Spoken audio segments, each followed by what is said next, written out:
Ku sembah Engkau, Allah yang perkasa. Ku sanjung tinggi namamu di hidupku Tuhan, tiada yang lain. Hanya Kau satu di hatiku. Ku sembah Engkau, Allah yang perkasa. Ku sanjung tinggi namamu di hidupku Tuhan, tiada yang lain. Hanya Kau satu di hatiku. Hanya Kau satu di hatiku. Hanya Kau satu di hatiku.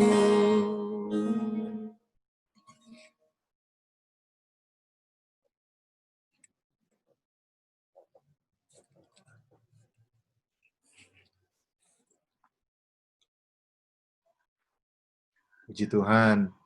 Mari kita satukan hati dalam doa, Bapak Ibu yang dikasihi Tuhan, minta Kak Syahung buka kita di dalam doa.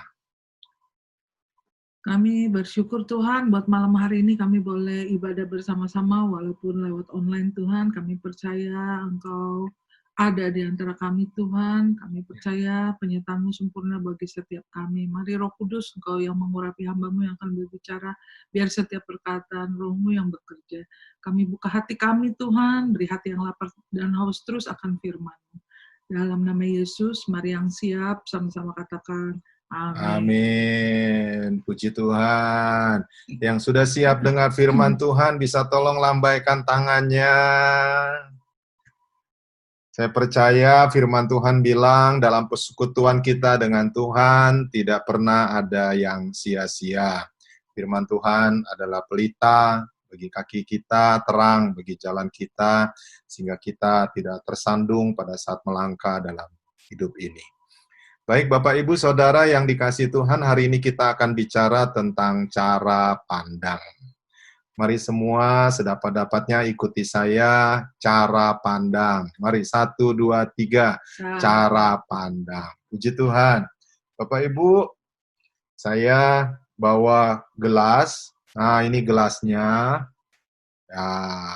Gelas yang dulu Bapak Ibu ya. Nah pertanyaan saya adalah, Bapak Ibu lihat air kuning, jeruk yang ada di gelas ini, kira-kira pendapat Bapak Ibu, komentarnya apa? Bagaimana keadaan air di dalam gelas ini?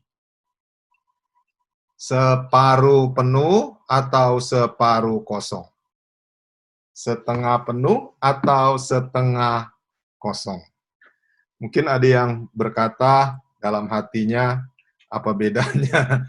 Sama aja separuh penuh sama separuh kosong. Beda, saudara. Saya belajar apa yang Tuhan taruh di hati saya. Pada saat seseorang berkata separuh kosong, artinya dia concern-nya di kosongnya, saudara. Tapi kalau seorang berkata separuh penuh, artinya dia concern-nya, pandangan dia arahkan kepada yang separuh penuh itu. Nah, cara pandang ini memang akan menjadi berbeda untuk hal-hal yang akan ke depan, yang akan dia pikirkan. Orang yang berkata separuh kosong, dia berkata, makin lama pasti kosong, habis. Tapi yang berkata separuh penuh, dia akan punya tekad suatu hari, ini nanti bisa dipenuhi kembali. Sepertinya sederhana, tapi cara pandang itu sangat menentukan untuk arah ke depan kita. Saya teringat suatu hari Tuhan ajarkan kepada saya lewat sebuah cerita, ada perusahaan sepatu, saya lupa sepatu apa gitu, saudara mungkin pernah dengar juga ya, kalau nggak salah Nike atau Reebok atau apa begitu, dan mereka mau mengembangkan usaha mereka di Afrika, mau Nike ya kalau nggak salah ya, mau buka pabrik di Afrika dan mereka mau cari pimpinan cabang untuk teritorial yang ada di sana. Dan mereka utus 2 orang untuk survei keadaan di sana. Lalu setelah sekian bulan mereka kembali dan yang satu berkata, calon pemimpin, sama-sama calon pemimpin, saudara. Yang satu berkata, wah, Pak, kita nggak mungkin bisa jual sepatu di sana. Kenapa? Karena nggak ada orang Afrika yang pakai sepatu. Jadi percuma buka pabrik sepatu di sana, pasti nggak akan laku. Lalu Dewan Direksi merenungkannya dan memanggil calon pimpinan yang kedua.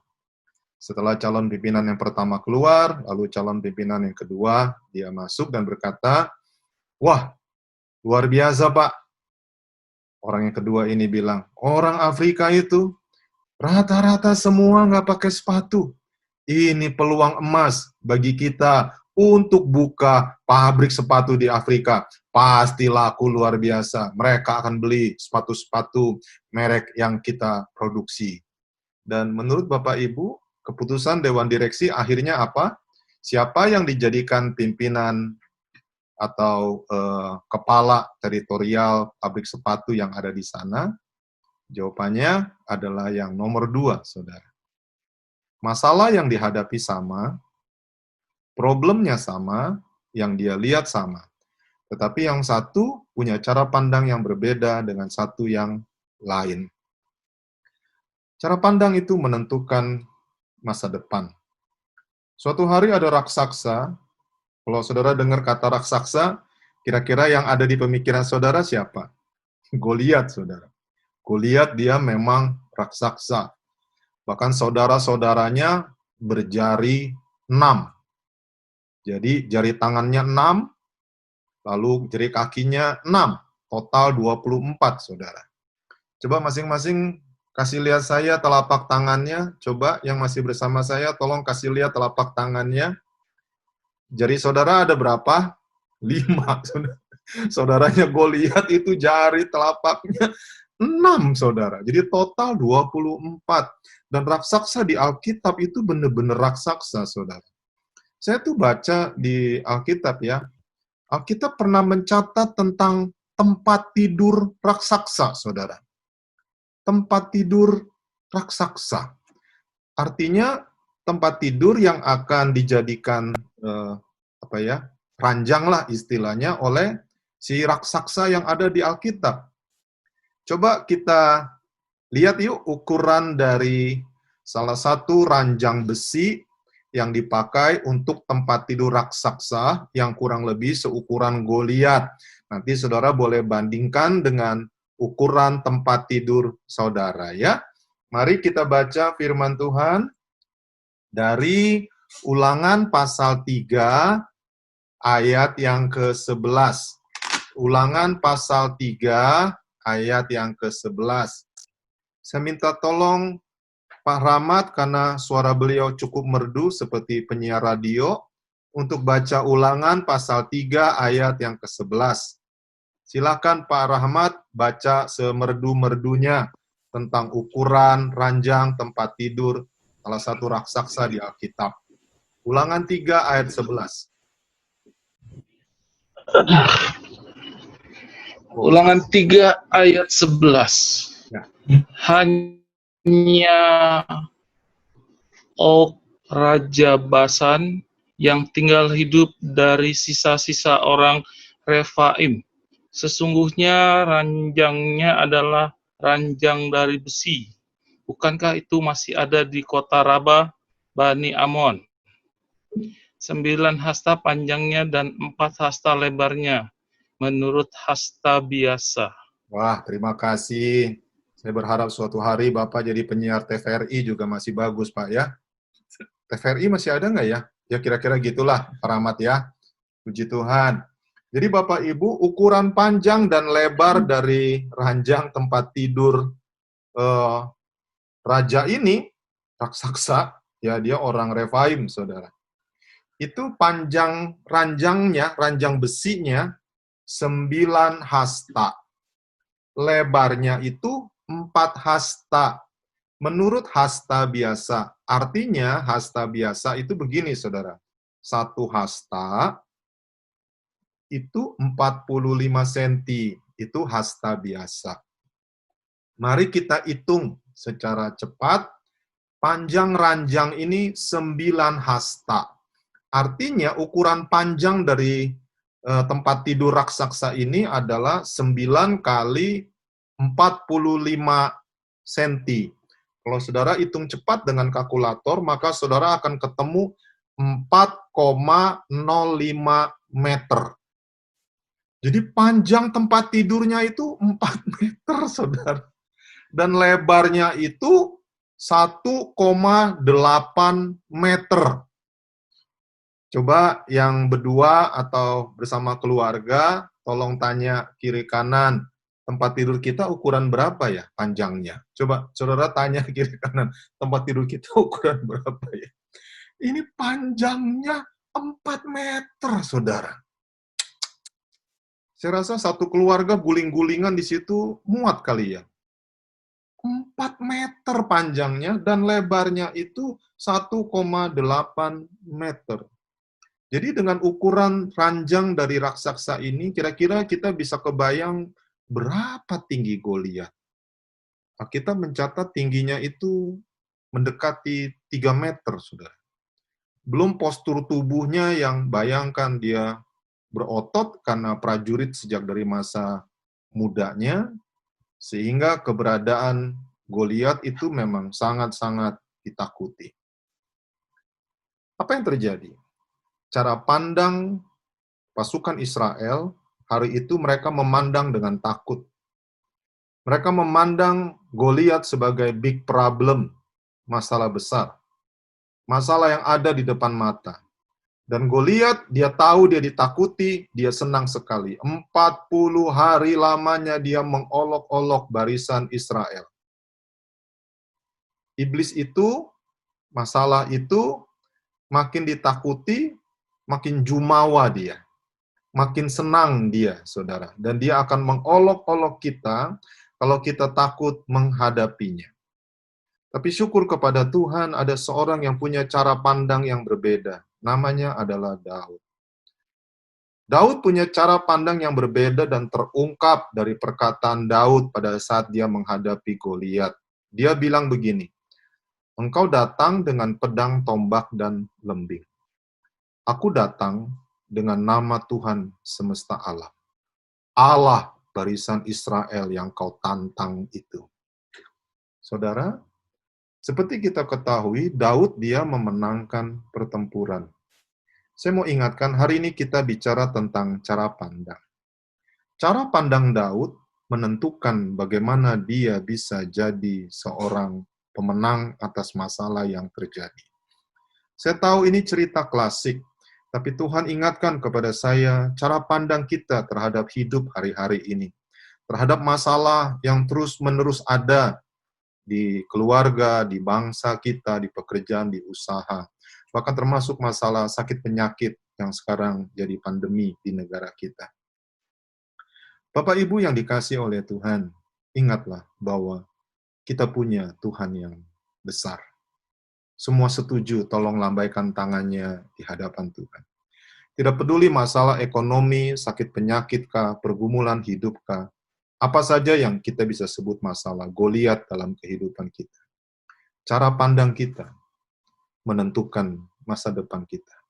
Cara pandang kita menentukan kita kalah atau kita menang. Saya teringat waktu saya persiapan ini, Bapak Ibu ya, tentang 12 pengintai. Mereka itu sudah dapat janji Tuhan. Masing-masing sudah melihat mujizat. Masing-masing sudah lihat kemuliaan Tuhan. Bahkan laut sudah dibelah di hadapan mereka. Hal yang mustahil Tuhan jadikan mungkin. 12 pengintai ini, mereka sudah lihat begitu banyak mujizat. Mereka juga lihat tulah. Mereka juga lihat bagaimana Tuhan menghentikan tulah. Mereka juga lihat hal yang tidak mungkin. Bagaimana hal-hal yang buruk itu bisa dihalau dari hadapan Tuhan.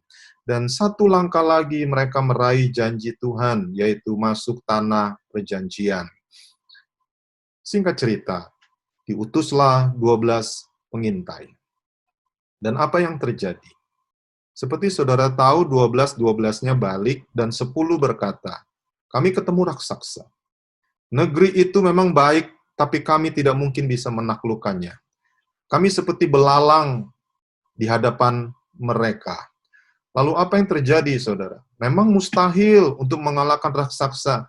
Yang ranjangnya aja, saudara, itu panjangnya 4 meter.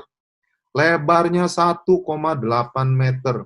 Dan ngelawan raksasa-raksasa yang segede-gede gitu. Ingat, saudara, pada zaman itu banyak raksasa di tanah Kanaan. Bahkan ada 7 bangsa juga disebut 7 bangsa raksasa itu. Tentu saja mereka merasa dirinya kecil menghadapi masalah yang ada di depan. Tetapi Yosua dan Kaleb, mereka merobek bajunya dan berkata, tidak. Pada saat orang Israel ketakutan setengah mati dan mereka mau balik ke Mesir, mereka mau mengangkat pemimpin baru, tetapi Yosua dan Kaleb, mereka robek baju mereka. Bukan Joshua Kesia ya, tapi ini Joshua yang di Alkitab. Robek baju mereka, dan mereka berkata, tidak, negeri yang kita akan masuki itu luar biasa baiknya. Allah mereka, yaitu dewa-dewa mereka sudah meninggalkan mereka, dan Tuhan bersama dengan kita. Janganlah kita menjadi kecut dan tawar hati. Lalu kemudian, seperti saudara tahu, hampir-hampir saja 2 orang tersebut ditimpuk dengan batu oleh masyarakat yang marah pada masa itu. Tetapi Tuhan menyatakan kemuliaannya. Bahkan hari itu sebenarnya Tuhan mau membinasakan bangsa Israel. Kenapa? Karena mereka masih tetap bersungut-sungut dan mereka masih tetap tidak percaya bahwa Tuhan itu lebih besar. Tapi syukur kepada Tuhan, Musa mencegahnya. Karena Musa berkata, kasih sayang Tuhan besar atas umatnya, berlimpah kasih dan setianya. 10 pengintai itu seperti saudara tahu, mereka akhirnya mati kena tulah di hadapan Tuhan. Mati di tempat, saudara. Kenapa mereka mati di tempat? Karena mereka melecehkan kekuasaan Tuhan. Mereka lupa akan kehebatan, kedahsyatan Tuhan di masa lampau. Dan mereka menganggap dalam tanda petik remeh akan pertolongan mujizat Tuhan. Mereka memakai logika mereka. Mereka memakai kekuatan mereka sendiri, sehingga akibatnya mereka binasa di hadapan Tuhan. Cara pandang Yosua dan Kaleb membuat mereka bisa meraih janji-janji Tuhan. Cara pandang 10 pengintai yang lain membuat mereka terjungkal dan mati kena tulah di hadapan Tuhan. Hari ini Bapak Ibu, sederhana cerita-cerita ini. Ingatlah tentang cara pandang kita terhadap kehidupan ke depan. Itu sangat-sangat menentukan. Saya sekedar mengingatkan kita masih ada di tahun mulut, saudara. Kita masih ada di tahun di mana kita menyatakan perkataan-perkataan kita. Saya berdoa di dalam nama Yesus Kristus Tuhan. Biarlah apa yang masuk di hati dan pemikiran kita, yang kelak kita keluarkan lewat mulut kita, itu adalah perkataan-perkataan yang benar-benar menyenangkan hati Tuhan. Suatu hari murid-murid diberitahu oleh Tuhan, kamu harus kasih mereka makan, kata Tuhan Yesus. Ada 5.000 orang yang berkumpul, belum terhitung perempuan dan anak-anak. Lalu murid-murid itu berkata, salah satu yang bagian bendahara berkata, kami hanya punya 200 dinar. Nggak mungkin bisa kasih makan ribuan orang ini. Tetapi saudara, Tuhan Yesus mengajarkan cara pandang yang berbeda. Apa yang mustahil bagi manusia, itu tidak mustahil bagi Tuhan.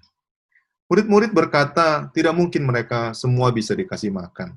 Tapi hanya dengan modal 5 roti dan 2 ikan pada akhirnya, 5.000 orang makan, belum terhitung perempuan dan anak-anak. Cara pandang kita, saudara. menentukan mujizat yang akan terjadi di depan dalam hidup kita. Cara pandang kita. Jangan berkata, kami hanya punya 200 dinar. Tuhan mau ajar kepada kita, jangan kata 200 dinar. Sekalipun cuma punya 5 roti dan 2 ikan, yang nilainya lebih kecil daripada 200 dinar itu, Tuhan masih sanggup membuat mujizat. Tuhan masih sanggup melakukan hal yang tidak mungkin di hadapan manusia, tapi mungkin di hadapan Tuhan. Ada masanya, Bapak Ibu, saya mau tutup dengan beberapa kisah ini, mohon diperhatikan. Ada masanya iman kita memang tidak bisa di-sharing kepada orang lain. Ada masanya cara pandang kita yang berdasarkan firman Tuhan memang tidak bisa di-sharing kepada orang lain, sebab kita bisa ditertawakan oleh mereka. Saya berikan satu kisah bahwa ada masa, saudara, tidak setiap masa ya. Saya katakan berulang-ulang, ada masa iman tidak bisa di-sharing. Mari kita baca firman Tuhan ini, Markus pasal 5, ayat 38 sampai dengan ayat ke-43. Markus pasal 5, ayat 38 sampai dengan ayat ke-43. Minta tolong Kak Julius yang dari Bandung, tolong baca Markus 5, ayat 38 sampai 43.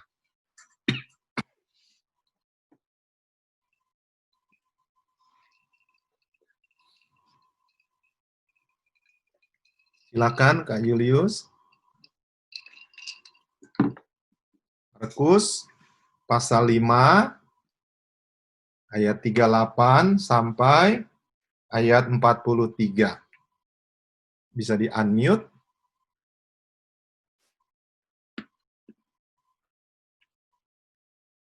Keren, bisa? Tolong.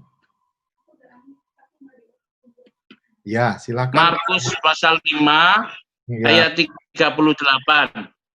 Mereka tiba di rumah kepala rumah ibadat, dan di sana dilihatnya orang-orang ribut, menangis, dan meratap dengan suara nyaring.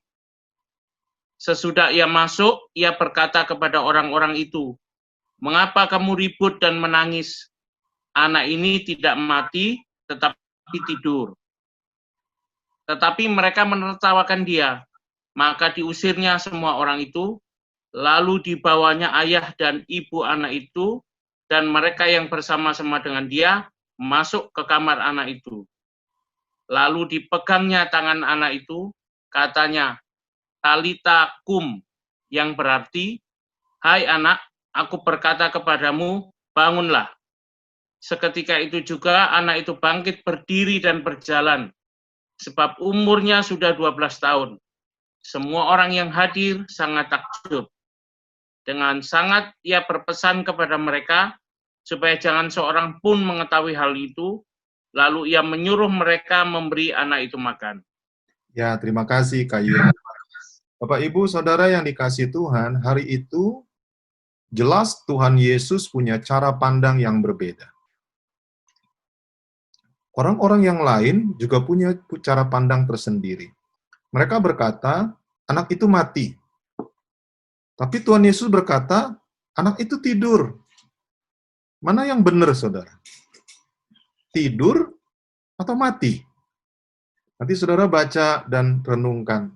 Secara kasat mata, kita manusia bilang mati. Tapi pandangan Tuhan berbeda cara pandangnya. Tuhan bilang, dia tidur. Mana yang benar, saudara? Kalau kita ada di sana, saya percaya kita juga mungkin akan berpikir keras, dia mati atau dia tidur. Tetapi kalau Tuhan bilang tidur, ya tidur, saudara. Tuhan bilang tidur, ya tidur. Tuhan pegang tangan anak itu, dan anak itu dibangkitkan. Pada saat Tuhan sharing iman bahwa anak itu tidur, apa yang terjadi? Mereka mentertawakannya, saudara. Jadi apabila saudara punya iman, langkah iman tentang sesuatu, tidak setiap langkah iman saudara itu bisa di-sharing kepada banyak orang. Kecuali saudara kuat untuk ditertawakan. Kalau saudara merasa, ya nggak masalah aku ditertawakan, ya sharing lah. Tapi kalau nggak kuat untuk ditertawakan, jangan sharing. Jangan sharing. Karena itu berbahaya, bisa melemahkan kita. Kimi menyatakan dirinya, anjing kami dia setuju. Makanya dia tadi menggonggong, saudara. Jadi yang saya maksudkan adalah, berhati-hatilah. Bagi siapapun yang men-sharing iman, berhati-hatilah. Tidak setiap orang akan menganggukkan kepala, mereka justru bisa mentertawakan kita. Sekali lagi saya mengingatkan mengenai cara pandang. Cara pandang yang benar adalah cara pandang yang seturut dengan firman Tuhan. Kalau kita punya cara pandang seturut dengan firman Tuhan, saudara, maka Tuhan itu akan memberikan upah yang disebut upah orang benar.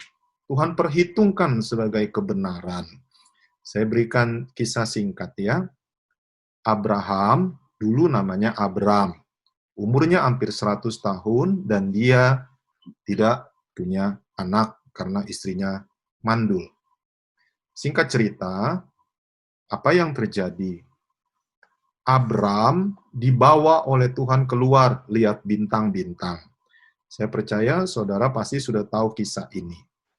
Dan waktu Abram lihat bintang-bintang itu, Tuhan bilang, keturunanmu akan banyak seperti bintang di langit. Coba saudara pikir, bintang di langit kan nggak terhitung. Dia punya istri udah hampir 90 tahun. Kalau tiap tahun beranak, maaf saudara ya, pakai bahasa yang cukup vulgar, tiap tahun beranak pun jumlah anak mereka tidak akan sebanyak bintang di langit. Tapi apa yang Abraham lakukan dengan perkataan Tuhan? Dia percaya. Dia percaya, saudara. Dia nggak tanya bagaimana menghasilkan anak sebanyak bintang di langit. Enggak. Dia percaya aja. Dan bukankah sekarang kita disebut keturunan Abraham yang banyaknya seperti bintang-bintang di langit? Apakah sebelum Abraham mati dia melihat keturunannya seperti bintang di langit? Tidak, saudara.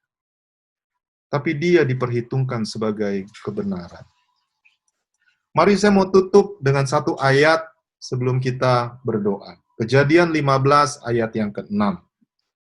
Lalu percayalah Abram kepada Tuhan, maka Tuhan memperhitungkan hal itu kepadanya sebagai kebenaran. Kalau Tuhan memperhitungkan sebagai kebenaran, pasti ada upah untuk orang benar. Saya berikan kisah singkat Bapak Ibu ya. Jangan nilai dari rupiahnya, tapi nilai dari pertolongan Tuhannya sebagai upah kepada umatnya. Suatu hari saya punya motor GL Pro, dulu waktu masih muda banget, saudara.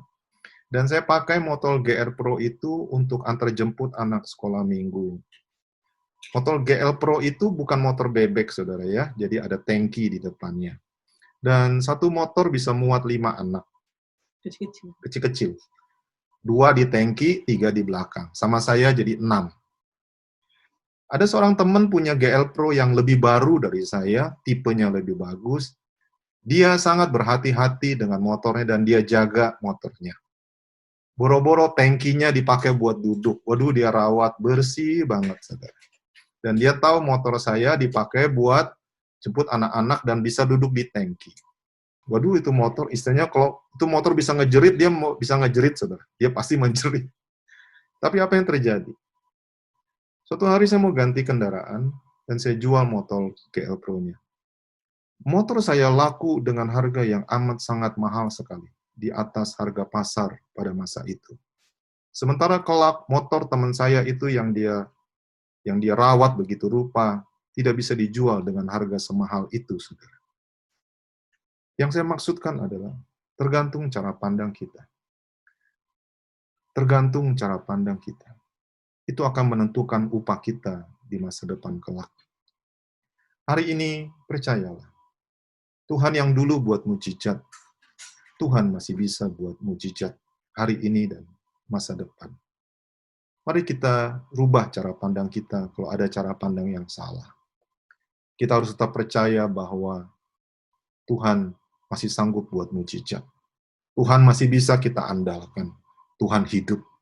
Tuhan yang dulu sudah membuat hal-hal yang ajaib. Tuhan masih sanggup buat hal yang ajaib di masa depan. Yang dulu itu ibaratnya baru gigi 1 doang, saudara. Masih ada gigi 2, gigi 3, dan selanjutnya. Jangan anggap remeh 5 roti dan 2 ikan. Jangan anggap remeh awan sebesar telapak tangan. Jangan anggap remeh perbuatan Tuhan yang ajaib di masa lalu. Tuhan masih bersama-sama dengan kita. Mari kita tundukkan kepala dengan sikap hormat. Saudara yang masih menghormati Tuhan, mari angkat tanganmu di hadapan Tuhan. Katakan, aku percaya ada mujizat. Ayo katakan, aku percaya ada mujizat.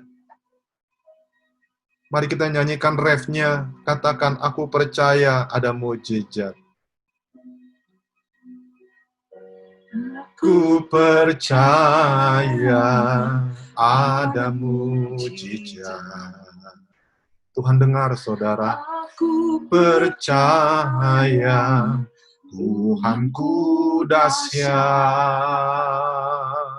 Perbuatan ajaib telah dikerjakannya. Ingat, aku percaya ada mujizat. Tuhan jadi andalan kita. Tuhan yang telah lakukan mujizat di masa lalu, Tuhan sanggup lakukan mujizat untuk masa sekarang dan juga masa depan. Jangan anggap remeh hal itu. Mari angkat tanganmu di hadapan Tuhan. Tuhan memberkati engkau dan melindungi engkau. Mujizatnya masih ada. Wajah Tuhan masih diarahkan kepadamu. Kasih karunia masih ada. Berkat-berkatnya masih ada. Terimalah semua itu. Dalam nama Bapa,